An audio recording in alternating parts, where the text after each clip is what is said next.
យកទៅតាមលោកប្រធានាធិបតីសហរដ្ឋអាមេរិកលោក Donald Trump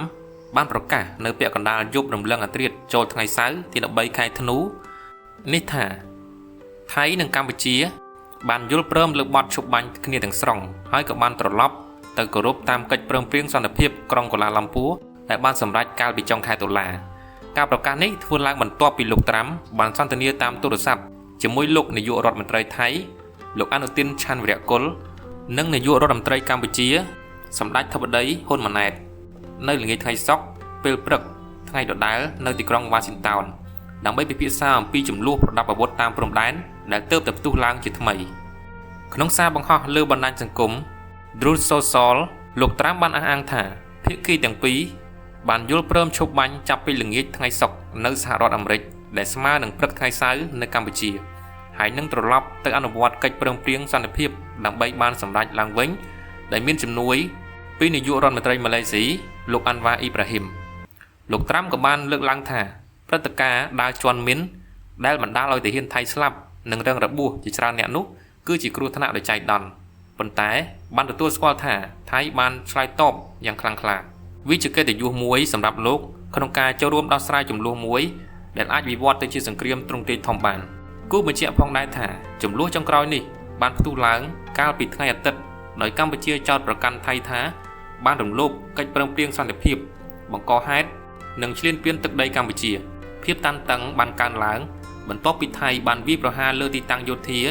និងតំបន់ស៊ីវិលកម្ពុជាក្នុងខេត្តព្រំដែនចំនួន5រួមមានខេត្តព្រះវិហារខេត្តឧត្តរមានជ័យខេត្តបន្ទាយមានជ័យខេត្តបាត់ដំបងនិងខេត្តពោធិ៍សាត់ដែលបណ្ដាលឲ្យជនស៊ីវិលកម្ពុជាស្លាប់ប្រមាណ11នាក់និងរងរបួសជាង70នាក់គិតត្រឹមល្ងាចថ្ងៃទី12ខែធ្នូបាទប៉ុន្តែថ្មីនេះក៏បានរៀលដាលមកដល់ខេត្តកោះកុងផងដែរគណៈដែលភាគីកម្ពុជាបដិសេធការចោទប្រកាន់ទាំងអស់នាយករដ្ឋមន្ត្រីថៃលោកអនុទានបានអះអាងក្នុងកិច្ចសន្ទនាជាមួយលោកត្រាំថាថៃមិនមែនជាភាគីឈ្លានពានឡើយហើយសកម្មភាពយោធារបស់ថៃគឺដើម្បីការពារអធិបតេយ្យភាពទឹកដីនិងសុវត្ថិភាពប្រជាពលរដ្ឋថៃប៉ុណ្ណោះនេះបើតាមការចុះផ្សាយរបស់សារព័ត៌មាន Thai Enquirer នៅក្នុងសេចក្តីសង្ខេបរបស់រដ្ឋាភិបាលថៃក្រោយកិច្ចសន្ទនាដដែលលោកអនុទានបានអំពាវនាវឲ្យកម្ពុជាប្រកាសនិងអនុវត្តការបញ្ឈប់អរិយភាពទាំងអស់រួមទាំងការដកទ័ពនិងការដកមីនដែលអះអាងថាត្រូវបានដាក់ថ្មីគណៈកម្ពុជាបន្តច្រានចោលការចោទប្រកាន់នេះហើយអះអាងថាមីនទាំងនោះជាសំណល់ពីសង្គ្រាមកន្លងមកក៏ទៅភាគីថៃនេះឈ្លានពានកម្ពុជាមុនហើយក៏មកចោទថាកម្ពុជាជាអ្នកឈ្លានពានគេមុនទៀតហើយដើរជន់មីនហើយក៏ចោទថាភាគីកម្ពុជារបស់យើងគឺជាអ្នកដាក់មីនតាំងពីប្រហែលថ្ងៃមុននោះឮថាជន់មីនច្រើនប៉ុន្តែប្រហែលថ្ងៃដំឡុងពេលសង្គ្រាមជាមួយខ្មែរនេះអត់មានលេចឮថាជន់មីនសោះតើនេះគឺមកពីអីវិញឬមួយក៏ក្របមីននឹងវាមានជើងឬមួយក៏មីននឹងវារត់វាខ្លាចទាហានថៃនឹងជន់បាទហើយក៏មានបងប្អូនយើងឆ្ងល់ច្រើនដែរបាទគឺថាគ្មានជនជាតិណាល្បិចច្រើនដូចជនជាតិថៃទេប៉ុន្តែព្រឹកមិញនេះលោកអនុទានឆានវីរៈគុលក៏បានឆ្លើយតបតាមបណ្ដាញសង្គម Facebook ឆ្លើយតបទៅនឹងសម្ដីរបស់លោកត្រាំភ្លាមផងដែរថាដោយលោកបានផ្កើននិងប្រើសម្ដីយ៉ាងឆ្លើយថាវាពិតជាមិនមែនជាគ្រោះថ្នាក់តាមដងផ្លូវទេប្រទេសថៃនឹងបន្តប្រតិបត្តិការយោធារហូតដល់យើងមានអារម្មណ៍ថាគ្រោះថ្នាក់នឹងការគំរាមកំហែងលើទឹកដីនិងប្រជាជនរបស់យើងអនុទានក៏បានបញ្ជាក់ទាំងក៏គ្លឿនថាគ្មានកិច្ចព្រមព្រៀងឈប់បាញ់ណាមួយដោយដែលលោកត្រាំបានលើកឡើងទេការពិភាក្សារវាងពួកគេគ្រាន់តែជាការអាប់ដេតស្ថានភាពនិងផ្ដោតលើការការពារអធិបតេយ្យភាពជាតិតែប៉ុណ្ណោះក៏សូមជម្រាបផងដែរថាថៃបានបើកប្រតិបត្តិការវាយប្រហារមកលើកម្ពុជារយៈពេល6ថ្ងៃហើយចាប់តាំងពីកិច្ចព្រមព្រៀងសន្តិភាពខែតុលាឆ្នាំ2025ដែលលោកត្រាំនិងលោកនាយករដ្ឋមន្ត្រីម៉ាឡេស៊ីនិងជាប្រធានអាស៊ានលោកអាន់វ៉ាអ៊ីប្រាហ៊ីមដែលបានធ្វើជាសាក្សីប៉ុន្តែបានបរាជ័យកាលពីថ្ងៃច័ន្ទទោះបីជាលោកត្រាំបានប្រកាសនិយាយយ៉ាងណាក៏ដោយប៉ុន្តែលោកអនុទានគឺមិនស្ដាប់លោកត្រាំនោះទេថែមទាំងបានពង្រីកការវាយប្រហារមកលើកម្ពុជាថែមទៀតផងយោងទៅតាមសេចក្តីប្រកាសរបស់ក្រសួងការពារជាតិនៅថ្ងៃទី13ខែធ្នូឆ្នាំ2025នេះយោធាថៃ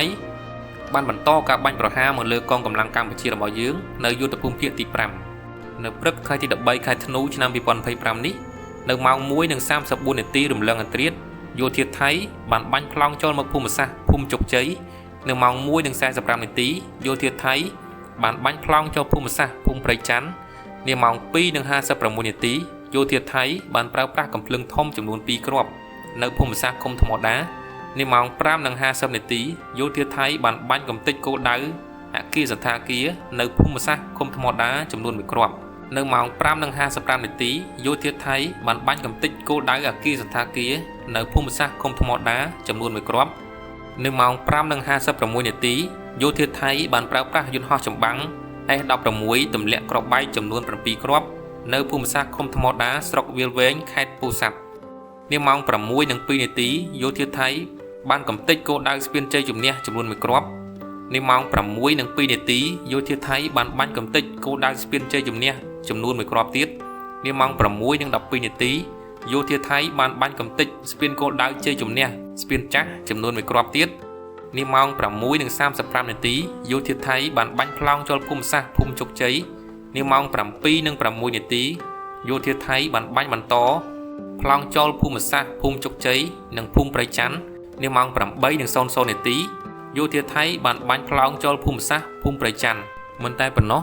នាម៉ោង 8:05 នាទីកម្លាំងថ្មើរជើងរបស់យោធាថៃអមដោយរថក្រោះបានរុលចូលភូមិសាស្ត្រភូមិព្រៃច័ន្ទនៅម៉ោង 8:47 នាទីរហូតដល់ម៉ោង 11:53 នាទី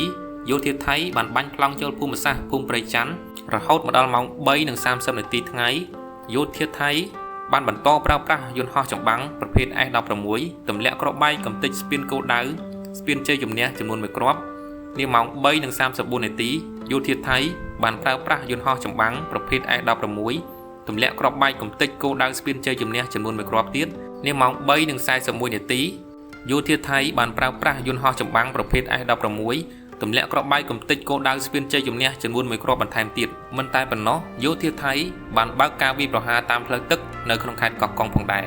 ដោយយោងទៅតាមសម្ដេចធិបតីហ៊ុនម៉ាណែតនាយករដ្ឋមន្ត្រីនៃប្រជាណាចក្រកម្ពុជាបានស្នើទៅកាន់ប្រធានាធិបតីសហរដ្ឋអាមេរិកលោកដូណាល់ត្រាំនិងលោកអាន់វ៉ាអ៊ីប្រាហ៊ីមនាយករដ្ឋមន្ត្រីម៉ាឡេស៊ីឲ្យស្ថាប័នជំនាញឬកងកម្លាំងរបស់សហរដ្ឋអាមេរិកនិងម៉ាឡេស៊ីប្រើសមត្ថភាពប្រមូលព័ត៌មានរបស់ខ្លួនដើម្បីជួយផ្ទៀងផ្ទាត់ហេតុការណ៍បាញ់ប្រហារដែលបានកើតឡើងនៅរសៀលថ្ងៃទី 7 ខែធ្នូឆ្នាំ 2025និងបណ្ដាលឲ្យមានការផ្ទុះការប្រយុទ្ធជាថ្មីរវាងកម្ពុជានិងថៃសម្ដេចធិបតីបានបញ្ជាក់ផងដែរថាការប្រមូលទិន្នន័យរួមមានរូបភាពកាយរណបដែលថតក្នុងអំឡុងពេលកើតហេតុនិងបន្តរហូតដល់ក្រោយហេតុការណ៍រយៈពេល24ម៉ោងអាចជួយបញ្ជាក់បានយ៉ាងច្បាស់ថារវាងកម្ពុជានិងថៃភាគីណាជាអ្នកបាញ់មុនតាមរយៈសារបង្ហោះលើទំព័រ Facebook ផ្លូវការនេះវេលាទៀបភ្លឺថ្ងៃទី 13 ខែធ្នូឆ្នាំ 2025សម្ដេចធិបតីបានលើកឡើងថាវិធីសាស្ត្រនេះជាវិធីសាស្ត្រដែលងាយស្រួលមានតម្លាភាពនិងអាចទុកចិត្តបានបំផុតក្នុងការផ្ទៀងផ្ទាត់ការពិតនៃហេតុការណ៍នេះហើយកម្ពុជាក៏ត្រៀមខ្លួនរួចជាស្រេចក្នុងការសហការជាមួយភាគីពាក់ព័ន្ធប្រសិនបើមានតម្រូវការលើកឡើងនេះធ្វើឡើងបន្ទាប់ពីសម្ដេចធិបតីបានពិភាក្សាតាមទូរស័ព្ទជាមួយលោកអាន់វ៉ាអ៊ីប្រាហ៊ីមនាយករដ្ឋមន្ត្រីម៉ាឡេស៊ីកាលពីថ្ងៃប្រហ័សទី 11 ខែធ្នូនិងបន្តជាមួយលោកដូណាល់ត្រាំប្រធានាធិបតីសហរដ្ឋអាមេរិកនៅយប់ថ្ងៃទី 12 ខែធ្នូឆ្នាំ 2025ដោយផ្ដោតលើការស្វែងរកដំណោះស្រាយឲ្យមានបទឈប់បាញ់រវាងកម្ពុជានិងថៃនិងជំរុញឲ្យភាគីទាំងពីរវិលត្រឡប់ទៅអនុវត្តសេចក្តីថ្លែងការណ៍រួមទីក្រុងកូឡាឡាំពួរជាមួយគ្នានេះផងដែរលោកអាន់វ៉ាអ៊ីប្រាហ៊ីមនាយករដ្ឋមន្ត្រីម៉ាឡេស៊ីនិងជាប្រធានអាស៊ានឆ្នាំ 2025បានបញ្ជាក់កាលពីថ្ងៃអង្គារទី 5 ខែសីហាឆ្នាំ 2025ថាម៉ាឡេស៊ីបានដាក់ប្រព័ន្ធផ្កាយរណបរួចរាល់ដើម្បីតាមដាននិងឃ្លាំមើលការអនុវត្តបទឈប់បាញ់រវាងកម្ពុជានិងថៃដែលភាគីទាំងពីរបានឯកភាពគ្នាកាលពីថ្ងៃទី 28 ខែកក្កដាឆ្នាំ 2025នៅទីក្រុងកូឡាឡាំពួរលោកក៏បានបញ្ជាក់ផងដែរថាភាគីទាំងពីរបានយល់ព្រមឲ្យអនុព័ន្ធយោធារបស់ម៉ាឡេស៊ីនិងអាស៊ានចូលរួមជួយសម្របសម្រួលនិងឃ្លាំមើលពីចម្ងាយផងដែរហើយថ្មីនេះតាមរយៈការបង្ហោះលើបណ្ដាញសង្គម Facebook របស់លោកអាន់វ៉ាអ៊ីប្រាហ៊ីមនៅរសៀលថ្ងៃសៅរ៍ទី 13 ខែធ្នូឆ្នាំ 2025នាយករដ្ឋមន្ត្រីម៉ាឡេស៊ីលោកអាន់វ៉ាអ៊ីប្រាហ៊ីមបានបង្ហាញពីក្តីព្រួយបារម្ភយ៉ាងខ្លាំងចំពោះស្ថានភាពជម្លោះព្រំដែនរវាងកម្ពុជានិងថៃក្នុងសារនោះលោកបានអំពាវនាវឲ្យភាគីទាំងពីរឈប់ការបាញ់ប្រហារចាប់ពីម៉ោង 10 យប់នៅថ្ងៃទី 13 ខែធ្នូឆ្នាំ 2025ហើយក៏បានស្នើឲ្យបញ្ជូនក្រុមអ្នកសង្កេតការណ៍អាស៊ាន AOT ទៅតាមដានស្ថានភាពនៅតាមតំបន់ព្រំដែនព្រមទាំងប្រើប្រាស់ផ្កាយរណបរបស់សហរដ្ឋអាមេរិកដើម្បីស្វែងរកការពិតនិងបង្កើនតម្លាភាពផងដែរ លោកអាន់វ៉ាបានបញ្ជាក់ថាក្រោយពីបានពិភាក្សាជាមួយប្រធានាធិបតីសហរដ្ឋអាមេរិកលោកដូណាល់ត្រាំនិងដោយសារភាពតានតឹងដែលកំពុងបន្តកើតមាននៅព្រំដែនកម្ពុជានិងថៃលោកបានធ្វើការសន្ទនាតាមទូរស័ព្ទដោយឡែកជាមួយនាយករដ្ឋមន្ត្រីថៃលោកអនុទិនច័ន្ទវីរៈគុលនិងនាយករដ្ឋមន្ត្រីកម្ពុជាសម្ដេចហ៊ុនម៉ាណែតក្នុងកិច្ចពិភាក្សានោះលោកបានបង្ហាញក្តីកង្វល់យ៉ាងខ្លាំងរបស់ម៉ាឡេស៊ីនិងជំរុញឲ្យភាគីទាំងពីរអត់ធ្មត់ខ្ពស់បំផុតបញ្ឈប់អរិយភាពគ្រប់ទម្រង់និងកម្ចាត់វិធានការយោធាបន្ថែមទៀត